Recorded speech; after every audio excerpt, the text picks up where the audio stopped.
दोस्तों कहते हैं ना कि भलाई का जमाना नहीं रहा, उस बात को नरेश मीणा ने साकार कर दिया है। दरअसल नरेश मीणा ने 2 दिन पूर्व मंच से पब्लिकली कहा कि कुछ दिन पहले एक भामाशाह आए थे, उन्होंने चुनाव का खर्च उठाने की घोषणा की थी, लेकिन अब वो 5 दिन से मेरा फोन नहीं उठा रहे हैं, मुझे धोखा देकर भाग गए हैं। पता नहीं उन पर कौन सा दबाव है। अभी एक भामाशाह आए थे, वो मुझे धोखा देकर भाग गए। एक भामाशाह आए थे, उन्होंने कहा था पूरा चुनाव नरेश हम लड़ाएंगे, वो मेरा 5 दिन से फोन नहीं उठा।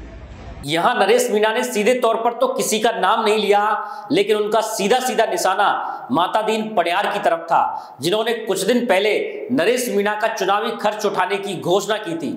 माता दीन पडियार वही व्यक्ति हैं जिन्होंने झालावाड़ स्कूल हादसे के पीड़ितों को 51 लाख रुपए की आर्थिक सहायता दी थी। दरअसल जब नरेश मीणा अस्पताल में भर्ती थे और झालावाड़ हादसे के पीड़ितों को मुआवजा दिलाने के लिए अनशन कर रहे थे, तब उन्होंने मीणा समाज से अपील की थी कि सरकार की तरफ से मुआवजा बढ़ाने की घोषणा हुई नहीं है, लेकिन अगर समाज चाहता है कि वो अनशन समाप्त कर दें तो समाज के लोग 51 लाख रुपए इकट्ठा करके दे दें। नरेश मीणा ने कहा था कि उनकी इच्छा है कि वो पीड़ित परिवारों को कम से कम 51 लाख रुपए देकर घर भेजें। 3 दिन का समय है, 3 दिन में मैं चाह रहा हूँ कि उनको कम से कम मेरी इच्छा है। सरकार पर मुझे भरोसा नहीं है, ना सरकार से मैं कुछ मांग कर रहा हूँ, लेकिन मैं अनशन तोड़ूंगा जब मैं इनको 51 लाख रुपए देकर यहाँ से भेजूंगा। अगर कुछ नहीं होगा तो मैं अपनी जमीन बेचूं या मैं कुछ भी करूंगा, लेकिन मैं आप लोगों को 51 लाख रुपए दूंगा। 2-3 दिन अभी हम भाई साहब से बात कर लें। नरेश मीणा की अपील के बाद लोगों ने रुपए देना शुरू कर दिया था, लेकिन सभी लोग छोटा छोटा अमाउंट दे रहे थे।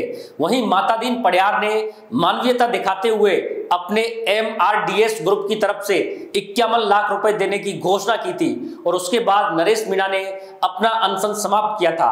जब शहीद स्मारक पर माता दीन पडियार ने 51 लाख रुपए दिए, तब नरेश मीणा ने कहा था कि मैं पीड़ितों को मुआवजा दिलाने के लिए आमरण अनशन पर था, और जब माता दीन जी को पता चला कि मैं जिंदगी और मौत से लड़ रहा हूं तो ये आगे आए और 51 लाख रुपए की आर्थिक सहायता की घोषणा की। नरेश मीणा ने माता दीन को धन्यवाद देते हुए कहा था कि माता दीन जी ने मेरी जान बचाई है। और आज आप लोग सब गर्व महसूस करोगे कि आपका बेटा नरेश मीणा है, जिसको जान बचाने के लिए गुजर का बेटे ने 51 लाख रुपए आपके सामने दिए। लेकिन अब नरेश मीणा जान बचाने वाले माता दीन पडियार को धोखेबाज और भगोड़ा बता रहे हैं, जबकि नरेश मीणा ने अभी तक न तो पीड़ितों के लिए इकट्ठा हुई राशि की लिस्ट निकाली है और न ही पीड़ितों को बांटी गई राशि की जानकारी सार्वजनिक की है। नरेश मीणा पर आरोप लग रहे हैं कि उन्होंने झालावाड़ हादसे के पीड़ितों के नाम पर 1 करोड़ रुपए से भी ज्यादा की राशि इकट्ठा की है, लेकिन उन्होंने अभी तक इकट्ठा हुई पूरी राशि पीड़ितों को नहीं दी है। लोग मांग कर रहे हैं कि नरेश मीणा को इकट्ठा हुई राशि और बांटी गई राशि की जानकारी सार्वजनिक करनी चाहिए ताकि विश्वसनीयता बनी रहे। वहीं दूसरी तरफ माता दीन पडियार को धोखेबाज और भगोड़ा कहने को लेकर भी लोग नरेश मीणा की आलोचना कर रहे हैं। फोन नहीं उठाने को लेकर ही किसी को धोखेबाज और भगोड़ा कहना कहां तक जायज है, जबकि अभी तो नामांकन फॉर्म भरने की शुरुआत ही हुई है। असली चुनाव की शुरुआत तो नामांकन फॉर्म के विड्रॉ लेने के आखिरी तारीख के बाद ही होती है, क्योंकि उसके बाद ही तय होता है कि कौन कौन ऑफिशियल रूप से उम्मीदवार है। और नरेश मीणा के साथ तो भरोसे का इतना संकट है कि उनका एक पल का नहीं पता कि आगे क्या निर्णय लेंगे, चुनाव लड़ेंगे भी या पर्चा वापस ले लेंगे, कुछ भी हो सकता है। ऐसे में बिना खुद की स्थिति स्पष्ट हुए दूसरे व्यक्ति पर धोखा देने का आरोप लगाना कितना उचित है।